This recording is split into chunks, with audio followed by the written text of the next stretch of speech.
நம்மளோட இருட்டான இரவை கொஞ்சம் பளிச்சுன்னு மாத்துறது தான் இந்த நிலவு. நிலவை யாருக்கு தான் பிடிக்காது? ஆனா உண்மையிலேயே இந்த நிலவு ஒரு சாதாரண கல் மட்டும்தான். ஆனா இந்த சாதாரண கல் தான் நம்ம பூமியில உயிர்கள் உருவாக்குறதுக்கும் சரி, நம்ம எல்லாம் நிம்மதியா வாழ்றதுக்கு காரணமான 4 பருவங்கள் உருவாகிறதுக்கும் சரி ஒரு காரணமா அமையுது. ஆனா இந்த நிலவு இப்போதைக்கு நம்ம பூமியை விட்டு ஒவ்வொரு வருஷமும் 3.8 சென்டிமீட்டர் நகர்ந்து போய்கிட்டே இருக்கு அப்படின்னு சொல்றாங்க. ஒரு பாயிண்ட்ல இது முழுசா நம்ம பூமியை விட்டு போகும்போது நம்ம பூமி ஏகப்பட்ட அழிவை சந்திக்க வேண்டியது இருக்குன்னு சொல்றாங்க. உண்மையில இது மாதிரிலாம் நடக்குமா?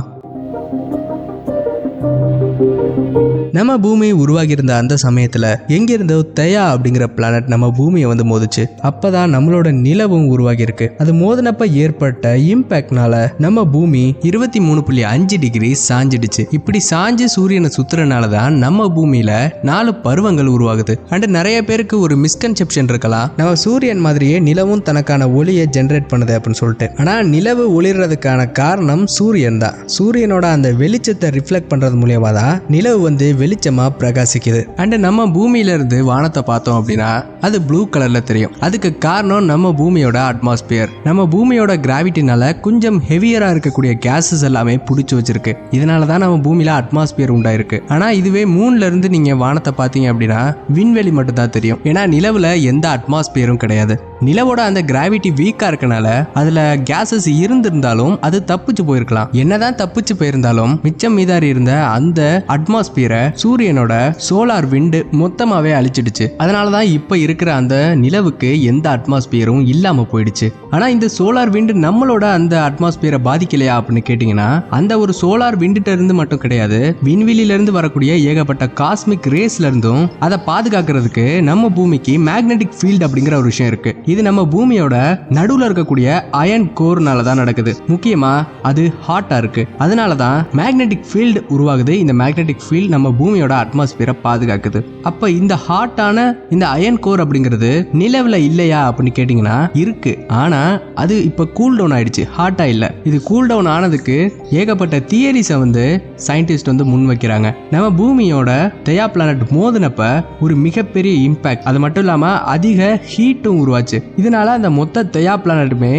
சுக்கா நொறுங்கி சின்ன சின்ன பார்ட்ஸா உடைஞ்சு போயிருது. இப்படி உடைஞ்சு போன எல்லா பார்ட்ஸுமே 2 பகுதிகளா ஒன்னு சேருது. ஒரு பகுதி பெருசாவும் இன்னொரு பகுதி சின்னதாவும் இருக்கு. அண்ட் அந்த பெரிய பகுதி நம்ம பூமியோட சேர்ந்து மெர்ஜ் ஆயிட்டு அண்ட் அந்த பெரிய பகுதிக்குள்ளதான் நிலவோட அந்த ஹாட்டான அயன் கோர் இருந்திருக்கணும் அப்படின்னு சொல்லியிருக்காங்க. அண்ட் சின்ன பகுதி ஒன்னு இருந்துச்சுல அது கொஞ்சம் கொஞ்சமா எர்த்தோட ஆர்பிட்டோட சிங்க் ஆகி நம்மளுடைய நிலவாவும் மாறிடுச்சு. ஆனா இதுக்கப்புறமும் நிலவுல ஒரு அயன் கோர் உருவாகி இருக்கு. அது எப்படி? அதோட ஒரிஜினலான அயன் கோர் தான் நம்ம பூமியோட சேர்ந்துருச்சு.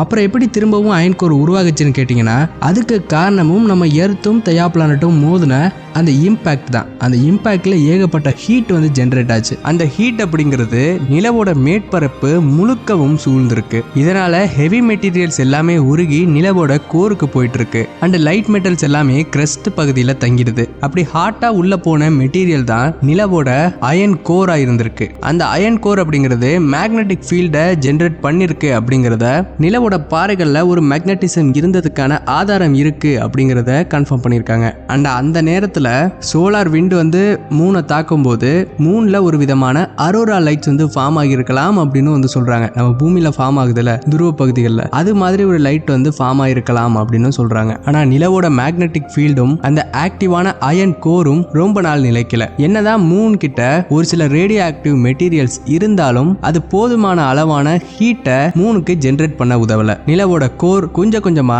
தன்னோட ஹீட்டை இழந்துகிட்டு வருது, கொஞ்சம் கொஞ்சமா கூல் டவுன் ஆகிட்டே வருது. இது எப்படி நடந்திருக்கும் அப்படின்னா நிலவு ரொம்பவே சின்னதா இருந்தனால அதோட கிராவிடேஷனல் ஃபீல்ட் அப்படிங்கிறது கம்மியா தான் இருக்கும். அதனால கேசஸ் அந்த அளவுக்கு இதெல்லாம் டைட்டா புடிச்சு வைக்க முடியாது. அதனால இதோட அட்மாஸ்பியர் ரொம்பவே தின்னா இருந்திருக்கு, ரொம்பவே மெல்லிசா இருந்திருக்கு. அதனால நிறைய கேசஸும் சரி மூன்ல இருந்து எஸ்கேப் ஆயிடுச்சு. அது மட்டும் இல்லாம நம்ம நிலவு உருவாக்கக்கூடிய அந்த ஹீட் அப்படிங்கிறது ரொம்பவே ஈஸியா ரேடியேஷன்ஸ் மூலியமா நிலவை விட்டு வெளியேறிடுது. அப்படியே கொஞ்சம் கொஞ்சமா கூல் டவுன் ஆகி ஒரு சாதாரண பாறை மாதிரி மாறிடுது. தன்னோட ஹீட்டை இழந்தனால நிலவுல இப்ப எந்த மேக்னெட்டிக் ஃபீல்டும் இல்ல. அதனால சூரியன்ல இருந்து வர சோலார் விண்ட் நிலவுடைய மெல்லிசான அட்மாஸ்பியரை முழுசாவே அழிச்சிடுது. என்னதான் நிலவு கூல் டவுன் ஆகியிருந்தாலும் அதுலயும் ஒரு சில ஹீட் அப்படிங்கிறது ஜெனரேட் ஆயிட்டு தான் இருக்கு. ஏன்னா அதுல இருக்கக்கூடிய ரேடியோ ஆக்டிவ் மெட்டீரியல்ஸான யுரேனியம், தோரியம் அண்ட் பொட்டாசியம் 40 மாதிரியான விஷயங்கள் இன்னுமே முழுசா டீகே ஆகாம கொஞ்சம் கொஞ்சம் நிலவுல இருக்கு. அது மட்டும் இல்லாம நிலவுல வால்கானிக் ஆக்டிவிட்டி இருந்ததுக்கான ஆதாரத்தையும் கண்டுபிடிச்சிருக்காங்க.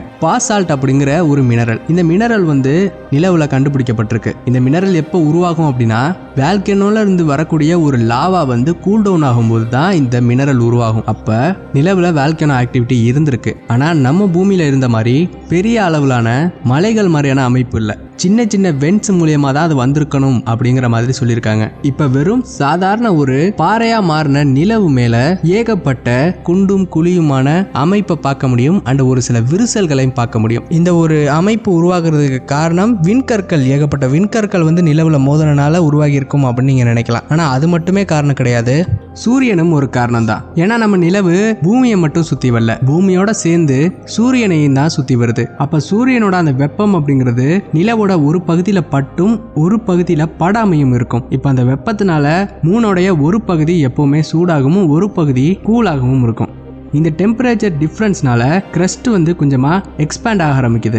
அதனால தான் இந்த விரிசல்கள் ஏற்படுது. அது மட்டும் இல்லாம நம்ம பூமியில மாதிரியே நிலவுலையும் நிலநடுக்கம் நடக்கும். ஆனா நம்ம பூமியில நடக்கிற நிலநடுக்கம் அப்படிங்கிறது பூமிக்கு உள்ள இருக்கக்கூடிய டெக்டானிக் பிளேட் ஆக்டிவிட்டினால நடக்குது. ஆனா நிலவு கிட்ட அந்த மாதிரி எந்த டெக்டானிக் பிளேட்டும் கிடையாது, ஆக்டிவான கோரும் கிடையாது. அப்புறம் எப்படி இந்த நிலநடுக்கம் உருவாகுதுன்னு கேட்டீங்கன்னா அதுக்கு ஒரு காரணம் நம்மளோட பூமி. பூமி நிலவு மேல குறிப்பிட்ட கிராவிடேஷனல் ஃபோர்ஸ் கொடுக்கும். அதாவது இந்த யூனிவர்ஸ்ல இருக்க எல்லா ஆப்ஜெக்ட்டுக்குமே தனக்குன்னு ஒரு கிராவிடேஷனல் புல்ல வச்சிருக்கும். நம்ம பூமிக்கும் ஒரு கிராவிடேஷனல் புல் இருக்கு. இந்த புல்லுனால நிலவை தன்னை நோக்கி ஈர்க்கும். அப்ப நிலவுல ஒரு ஸ்ட்ரெஸ் உருவாகும். இந்த ஸ்ட்ரெஸ்ஸும் நிலவுல ஒரு அதிர்வு நடக்கிறதுக்கு காரணமா அமையுது. அது மட்டும் இல்லாம ஏகப்பட்ட மீட்டராய்ட்ஸ் நிலவுல வீழ்கும்ல, அந்த வீழ்கிற விண்கற்களும் நிலவுல ஒரு அதிர்வு ஏற்படுறதுக்கு காரணமா அமையுது. அண்ட் பூமி மட்டும் நிலவு மேல ஒரு கிராவிடேஷனல் ஃபோர்ஸ் கொடுக்கல, நிலவும் பூமி மேல ஒரு கிராவிடேஷனல் ஃபோர்ஸை கொடுக்குது. அப்படி கொடுக்கும்போது நம்ம பூமியில இருக்க கடல்களோட கடல் மட்டத்தை கொஞ்சமா தன்னை நோக்கி இருக்கும். அந்த கடல் மட்டத்துல ஒரு சின்ன பல்ஜ்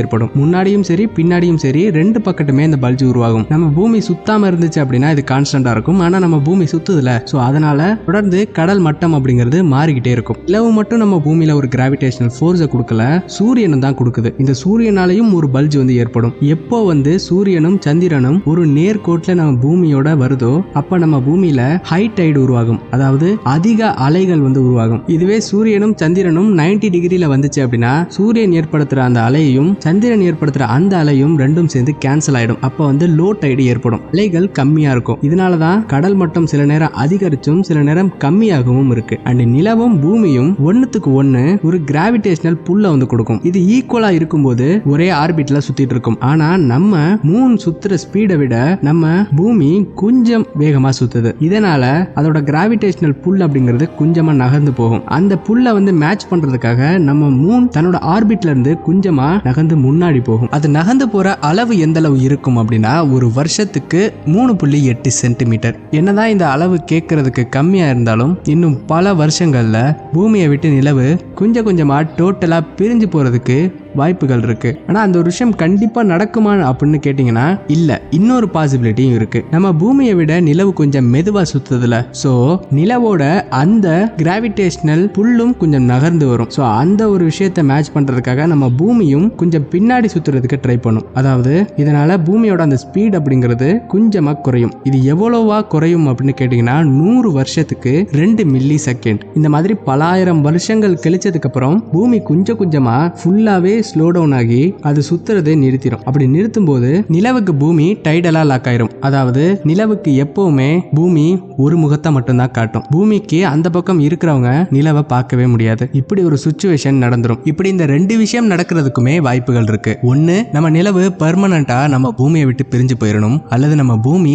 கொஞ்சம் கொஞ்சமா தன்னோட ரொட்டேஷனை நிறுத்தி அதை அப்படி நின்னுறணும். ஆனா கவலைப்படாதீங்க, அது இப்போதைக்கு நடக்காது. அது நடக்கிறதுக்கு பல ஆயிரம் ஆண்டுகள் இருக்கு. நம்ம பூமிக்கு மட்டும் நிலவு இல்ல, ஏகப்பட்ட கோள்களுக்கும் கிரகங்களுக்கும் நிலவு இருக்கு. ஆனா என்னதான் 1000 நிலவுகள் இருந்தாலும் நம்மளோட நிலவு அப்படிங்கிறது எப்பவுமே கொஞ்சம் ஸ்பெஷல் தான்.